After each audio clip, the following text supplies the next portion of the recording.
Tēnā koutou, kia ora mai tātou. It's great to be here today, and I must say this has been one of the most anticipated Waitangi commemorations I can remember. If there's one thing that we can say, it's that for better or worse, Te Tiriti o Waitangi remains very much alive in the public consciousness of New Zealand. It's significant that we're joined by the Governor-General, the Prime Minister and other senior ministers. E mihi tonu ana ki te kāwana tiana rai e nohi anei tau tūranga teitei. Kia koe anō hoki e te Premier, koutou ko tō kāhui minita, hara mai rā. Since the news went out that you were going to be here, there's been a lot of speculation about why you're into Waipounamu rather than Waitangi. I'm not going to join in on that speculation about your motivations, but I will indulge in a bit of speculation about the symbolic significance of our convergence at Ōnuku here today. First and foremost, Ōnuku is a long way from Waitangi. And in terms of geography, Te Waipounamu is renowned for its ruggedness. Bone-chilling cold, scorching heat, howling winds, torrential rain, parching dryness, we've got it all. And closer to us here at Ōnuku, the unique geography of Te Pātako Rākai Hautu Banks Peninsula, taking its name from our great ancestor Rākai Hautu, evokes themes of daring exploration, purposeful vision, adaptation and transformation. So perhaps you've been drawn to Te Waipounamu today, perhaps by a subconscious recognition that our treaty politics is in need of a wilderness experience, a period of deep reflection, elemental cleansing and transformation, an experience that requires the symbolic backdrop that only Te Waipounamu can provide. Perhaps another factor is that the Ngāi Tahu experience of colonization is a unique example of exactly why the treaty is an essential part of our nation. Following first contact, and by the 1830s, our Ngāi Tahu Tipuna had established thriving trade relationships with Pākehā across Te Waipounamu, Tika, Maui, and Australia. Ngāi Tahu, as a tribe, willingly participated in the new economies available to us. Te Tiriti o Waitangi was signed in 1840, setting the stage for large-scale crown-backed land purchases. As the settler population grew rapidly, Te Tiriti was intended to provide essential protections for Ngāi Tahu in our dealings with Pākehā, particularly over land. Yet by the late 19th century, Ngāi Tahu had become essentially landless, severely impoverished, and all but forgotten into Waipounamu. That story was laid bare for all to see during Te Kereme, the Ngāi Tahu claim. And it was here at Ōnuku that former Prime Minister and National Party leader Jenny Shipley delivered the Crown's apology. Now enshrined in law in the Ngāi Tahu Claim Settlement Act for its unconscionable treatment of Ngāi Tahu, its failure to act in utmost good faith, and its neglect in upholding the honour of the Crown. The Ngāi Tahu story is instructive for us as a country because it's a vivid reminder that the unchecked momentum of blind political, economic and social forces can lead us to forget our obligations to one another and our honour. So perhaps all the speculation about your motivations for being here rather than Waitangi are missing the point. Whatever the reasons, personal, political or providential, your presence adds to the significance of our commemorations today, and I want to acknowledge that. The past couple of years have witnessed a dramatic shift in the cultural and political landscape of our country. The 2023 election consummated this shift, and as a result, we've seen a clear deterioration in the treaty relationships in the past 18 months. We're living through a critical juncture in our history, where the machinations of modern party politics threaten to corrupt the dignity of our nation's complex and contingent history, our identity. One thing I want to say up front, and I'll repeat throughout today, is we are not the radicals. As our politics has become more polarised, I've become increasingly aware of how the radical label has been used to undermine the constitutional identities of iwi Māori and cast iwi corporate entities as an inherently nefarious. I take issue with that narrative. We are not the radicals. A nation is not a blank canvas. It's an inheritance. It's our inheritance, all New Zealanders. It's a real place, home to real people, living real lives, whose collective experiences have shaped a real and defined history. For the nation of New Zealand, that history begins with Te Tiriti o Waitangi. Te Tiriti is not just words on a page. Real people stood across from each other, each with their own understandings and intentions, each with their own mana and mandate, and each making the decision to intertwine their fates mo ake tonu atu. Here at Ōnuku, it was iwi kau and tikao who signed Te Tiriti. Many of their descendants are among the Ōnuku and Ngāi Tahu whānau looking after us today. That's why as Ngāi Tahu, we return each year to the sites where Te Tiriti was signed in our takiwā, to remember that Te Tiriti o Waitangi is not merely a relic of a long forgotten and distant past. It is both literally and figuratively part of the ground on which our nation stands. I think that's one of the things that has annoyed me most about public discourse on treaty matters over the last 18 months. Too much of the conversation has been focused on abstract philosophical debates about the nature of sovereignty and the true meaning of liberalism, rather than helping us to deepen and redefine our understanding of modern New Zealand as it actually exists. These abstract philosophical debates have been used as a smokescreen to advance shallow ideological agendas and party politics. True political leadership is about meeting people where they are and synthesizing the interests of various strands of society into a workable whole. It's a complex and messy task, but it's important. Because when there's an absence of this type of leadership, voices that represent comparatively simpler and shallow viewpoints begin to shine through. Not because of the strength of their position or mandate, but because they've got a simple philosophy that provides simple answers to the complex questions we are inevitably confronted with. That is why our political debates, particularly those concerning the treaty, have come to be dominated by minor parties. Because our major parties are struggling to articulate a political vision that builds on the distinct character of the New Zealand nation, one that people can embrace with confidence and commitment.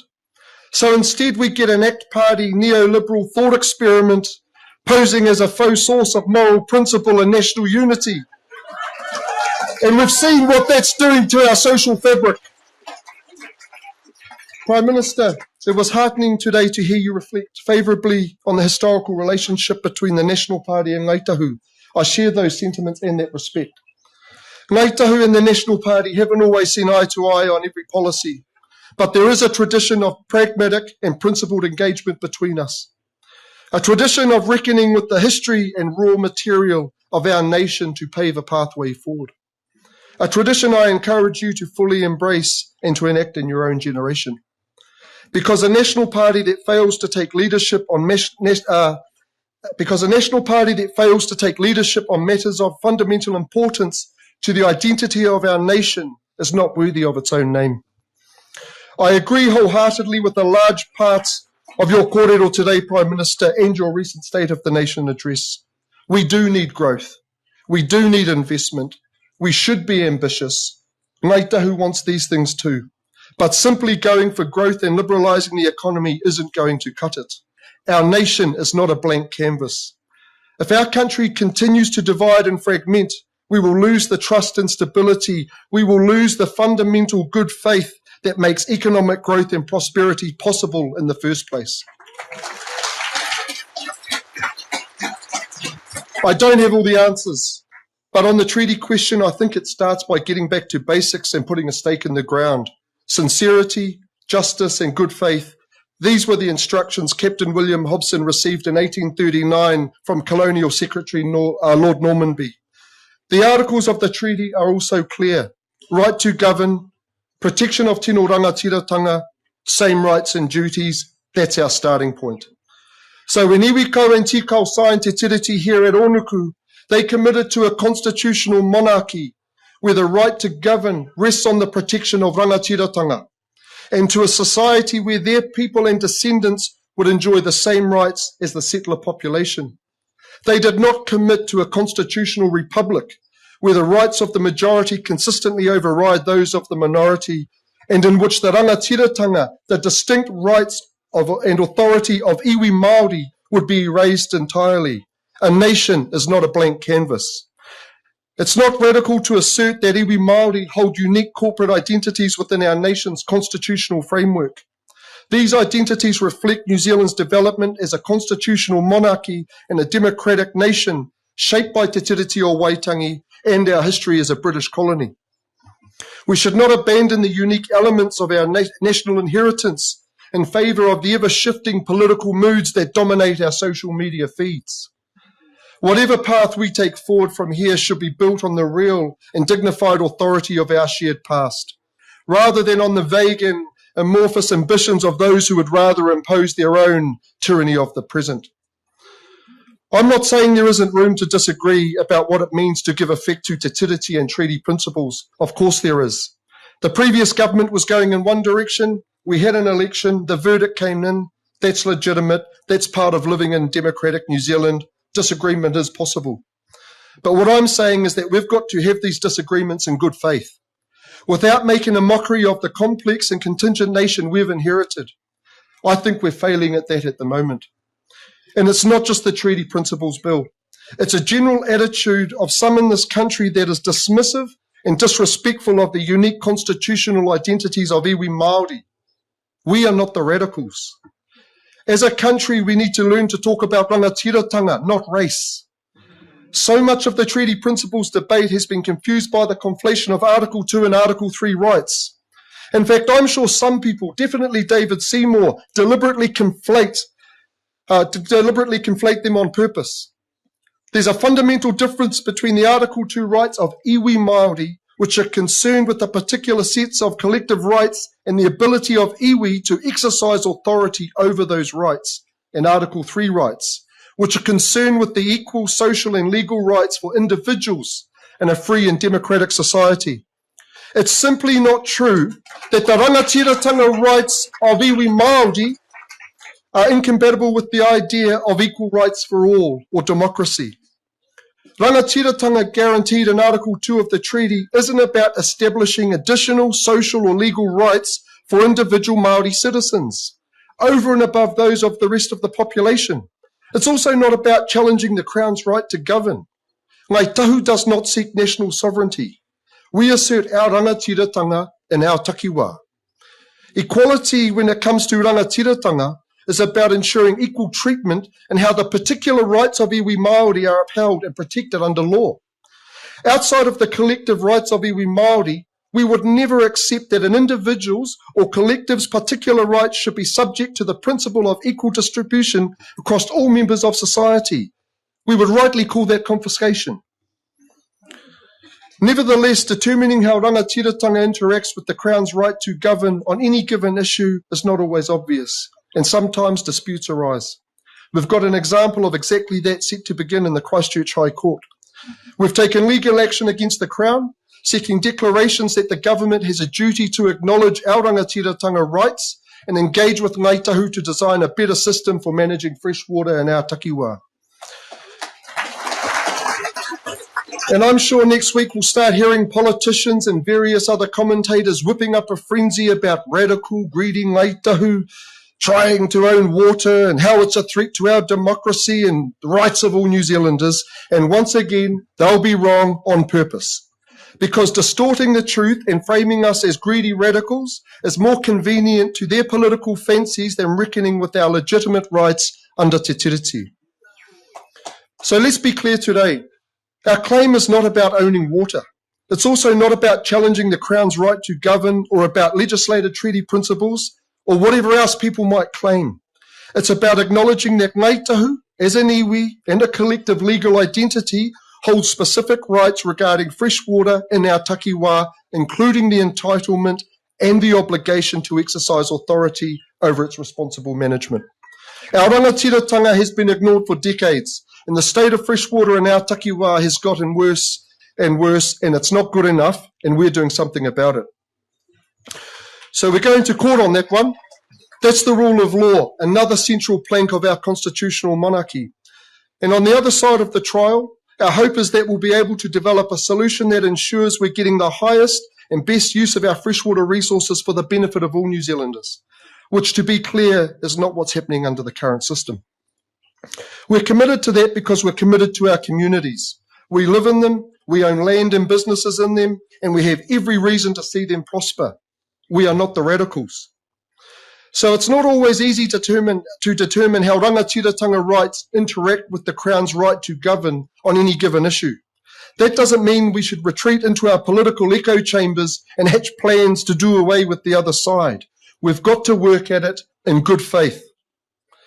If we focus more on reasonable refinement rather than radical revision, I truly believe we could build real momentum toward proactive and lasting reform in our country. As an iwi, as Ngāi Tahu, that's what we want. And we see the exercise of rangatiratanga as being an integral part of that, because we've got to get the basics right. We won't get anywhere if we keep debating what abstract party political philosophy to apply to a blank canvas instead of making reasonable refinements to a nation that actually exists. So in closing, e te primia, e ngā minita, as you venture back to Te Ika Māui, to Te Whare Mere, I hope you take something away from your wilderness experience here in Te Waipounamu. Know that there is a principled and pragmatic path that can be followed on these issues, but it starts with the basics, with a stake in the ground. A nation is not a blank canvas. Rangatiratanga is not going anywhere. Rangatiratanga is our opportunity to build and sustain our communities in accordance with our tikanga, and to have a genuine stake in the success of prosperity of this nation we have all inherited. We are not the radicals. Kia ora mai tātou.